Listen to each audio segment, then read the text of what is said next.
And there was a gentleman there who was there with me. He was my roommate.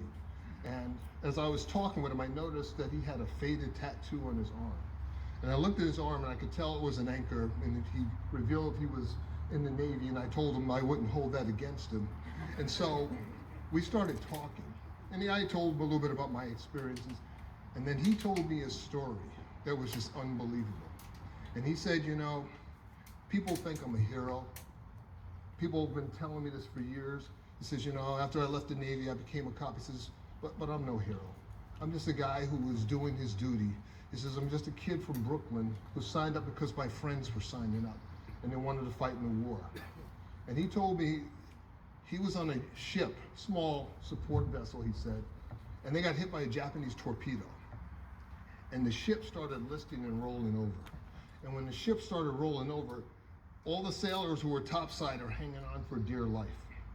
And he's there, and of course, the one guy who actually saved his life was the Master Chief. And the Master Chief is telling him, you gotta jump. And he's almost crying, says, I'm not gonna jump, because he's scared. I get it. And he says, you gotta jump, you're not gonna make it. And so, you know, no surprise to anybody who served in the Navy, the Master Chief starts kicking him. And he starts kicking him to kick him off the ship to get him clear of the ship that's sinking. Finally, the Master Chief winds up and kicks him really hard. He says, I physically couldn't hold on. And I landed in the water. And when I came up, I could see the ship going over. He said eventually there was another vessel that came along and picked the rest of them up. There was only about a handful of them that actually survived.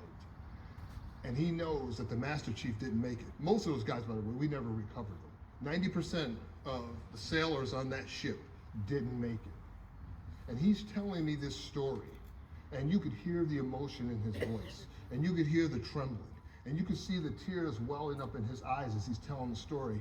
And I realized, I said, you know, he's probably not told that story to too many people.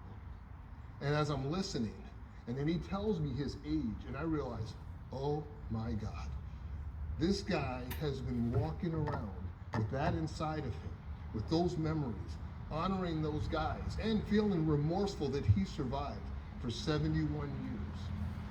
For 71 years, he carried that around.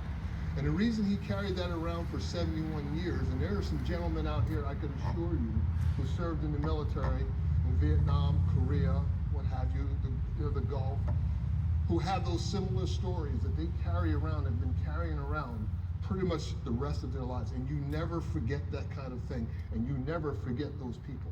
And you never forget the sacrifices they made.